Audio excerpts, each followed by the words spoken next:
श्री स्वामी समर्थ. स्वागत आहे तुमचं या मराठी यूट्यूब चॅनलमध्ये.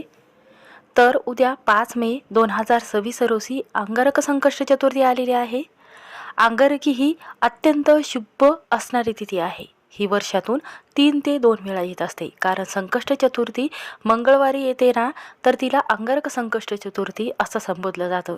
या दिवशी गणपती बाप्पाची भक्तिभावाने, जो स्त्रिया असेल घरातल्या किंवा पुरुष असेल तर भक्तिभावाने पूजा करतात, तर त्यांच्या इच्छित मनोकामना ह्या लवकरात लवकर पूर्ण होत असतात. कारण ही जी अंगारक संकष्ट चतुर्थी आलेली आहे, तर ही गणपती बाप्पाला खूप प्रिय आहे. कारण त्यांच्या भक्तांनी गणपती बाप्पाला प्रसन्न करून घेतले होते. अंगारकीला बाप्पाला लाल चंदनाची उटी आणि गंध लावावा.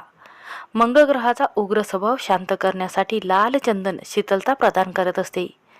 गणपती बाप्पाला लाल जास्वंदाची फुले अर्पण केले जातात.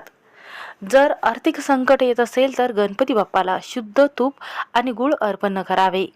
कारण हा दिवस इतका महत्त्वाचा आहे की या दिवशी ओम गण गणपते नमः हा मंत्र जर म्हटला तर असं म्हटलं जातं की ओम श्रीमंत गणपतीवर वरद सर्वजन मी वशमाने स्वाहा या मंत्राचा 108 वेळा जप केल्याने जीवनात आनंद आणि सुख समृद्धी येत असते. या दिवशी रात्री चंद्रोदय झाल्यानंतर आपल्याला चंद्रदेवाला अर्घ देऊन 10:15 किंवा 9:30 वाजता हा उपवास सोडायचा आहे. काही ठिकाणी 10:30 वाजता चंद्रदेवाची वेळ आहे, तर मुंबई ठिकाणी 9:52 हा चंद्राची वेळ जी आहे तर ती राहणार आहे. तर पहा, या दिवशी काय करावे, काय करू नये. त्याचबरोबर या दिवशी अशा ठिकाणी आपल्याला हा मंत्र म्हणायचा आहे. हा मंत्र म्हटल्याने आपल्या घरामध्ये सुखसमृद्धी येईल. घरामध्ये 24 तासामध्ये दारिद्र्य संपेल. घरामध्ये दुःख दारिद्र्य नावालाही उरणार नाही, आजारपण नावालाही उरणार नाही. म्हणून या दिवशी काय करावे, काय करू नये याची संपूर्ण माहिती आपण या व्हिडिओमध्ये पाहणार आहोत. त्यामुळे व्हिडिओ हा शेवटपर्यंत नक्की पहा. चॅनलवर नवीन असाल तर नक्की सबस्क्राईब करा.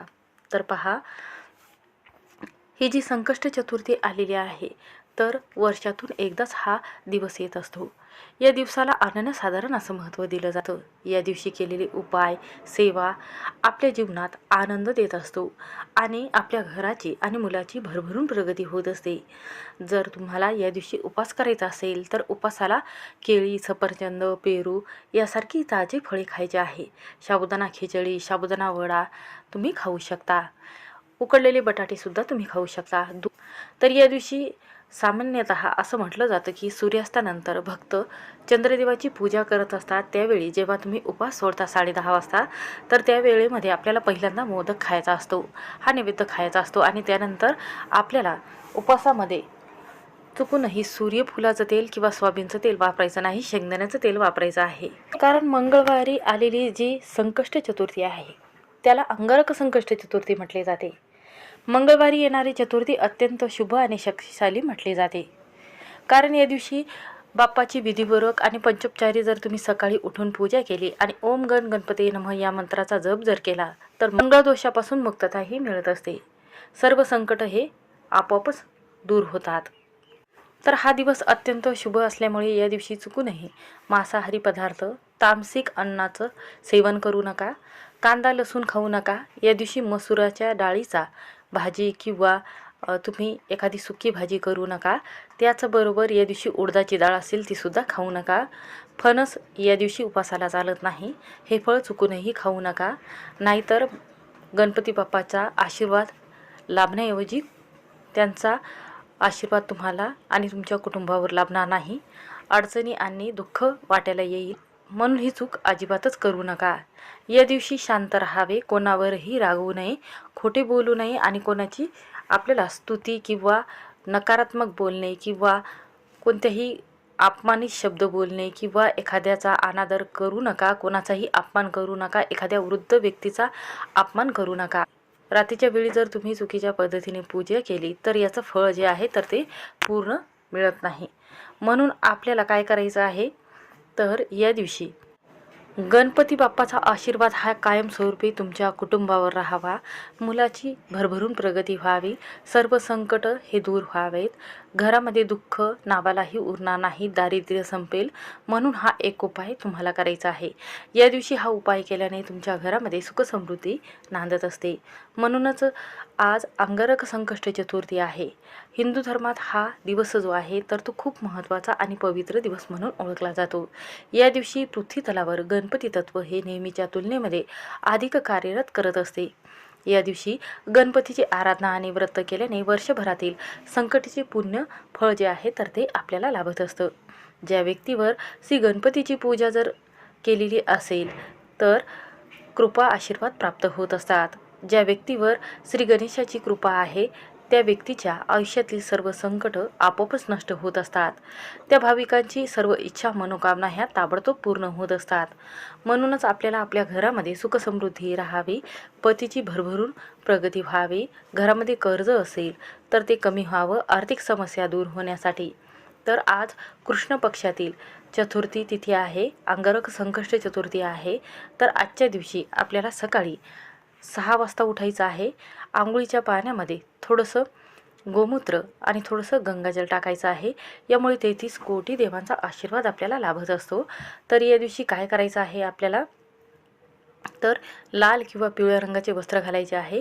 गणपती बाप्पाचा अभिषेक दुधाने साखरेने करायचा आहे आणि त्यानंतर एका वाटीमध्ये दूध घ्यायचं आहे आणि 21 दुर्वा इथे घ्यायचे आहे. 21 दुर्वा आपल्याला काय करायचे आहे तर त्या दुधामध्ये बुडवायचे आहेत आणि त्यानंतर याला थोडंसं तूप लावायचं आहे आणि गणपती बाप्पाच्या चरणी अर्पण करायचं आहे. असं केल्याने काय होते की गणपती बाप्पाचा आशीर्वाद कायमस्वरूपी आपल्या कुटुंबावर राहत असतो. दुःख नावालाही उरत नाही. म्हणून दुर्वा त्यांना अर्पण केल्या जातात, कारण दुर्वा त्यांना खूप प्रिय आहे. कारण भगवान गणेशाला दुर्वा फार आवडतात.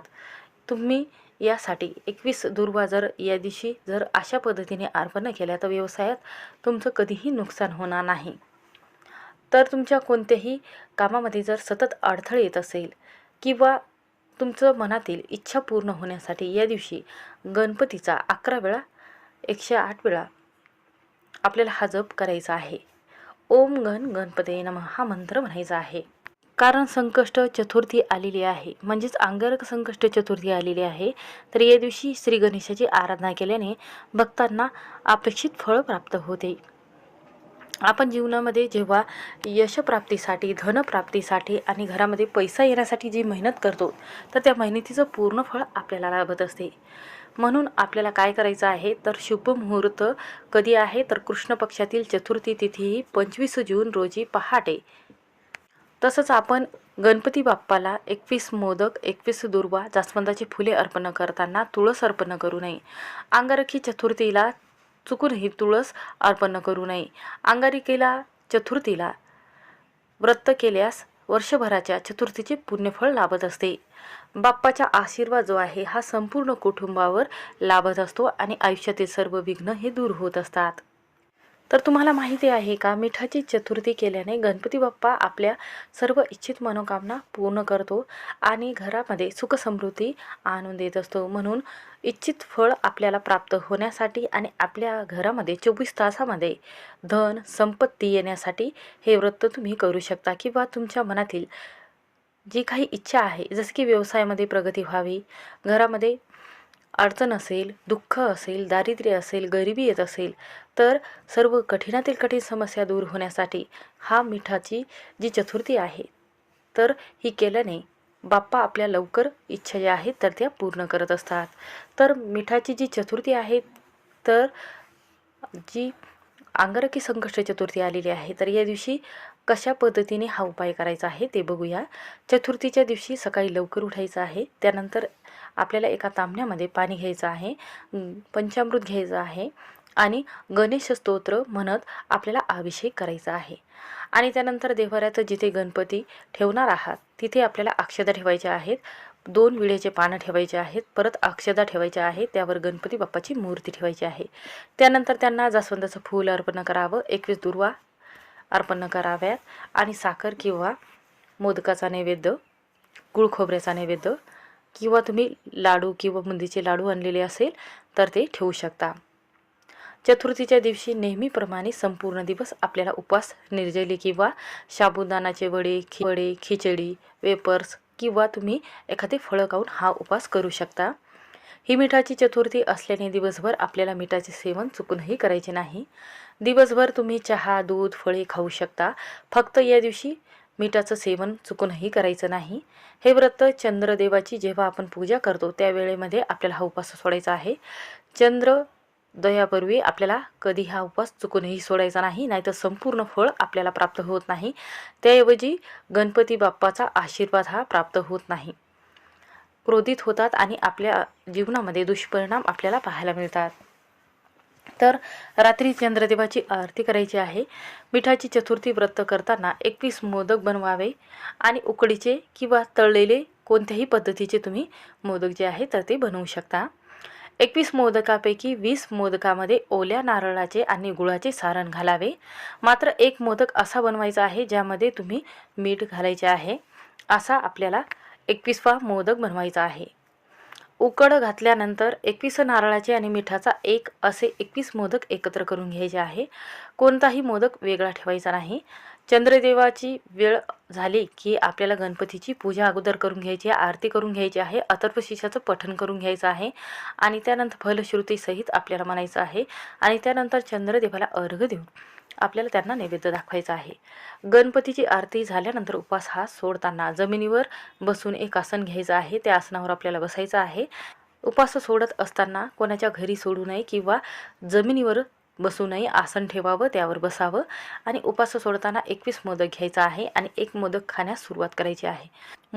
मोदक खाताना ज्यावेळी तुम्हाला मिठाचा मोदक येईल त्यावेळी तो तुमचा शेवटचा घास असेल, त्यानंतर जेवण करू नये। उपवास सोडताना कोणाशी बोलू नये। शिल्लक राहिलेले मोदक आपल्या घरच्यांना प्रसाद म्हणून द्यावे, बाहेरच्या कोणालाही हा मोदक देऊ नये। असे 21 चतुर्थी हे व्रत करायचे आहे। हे व्रत केल्याने तुमच्या मनातील जी काही इच्छा आहे तर ती पूर्ण होत असते। आपल्या घरामध्ये पैसा येऊ लागतो, आर्थिक समस्या दूर होतात, मुलाच्या बुद्धीमध्ये प्रगती होते किंवा त्याला नोकरी हवी असेल तर नोकरीमध्ये भरभरून यश मिळते, कारण गणपती बाप्पाला बुद्धीची देवता म्हणून ओळखले जाते। आपल्याला पैसे कुठे गुंतवायचा आहे याची बुद्धीसुद्धा गणपती बाप्पा देत असतात। म्हणून हा एक उपाय करून पहा, सर्व कामामध्ये तुम्हाला यश मिळेल। श्री स्वामी समर्थ। व्हिडिओ आवडला असेल तर स्किप न करता शेवटपर्यंत नक्की पहा।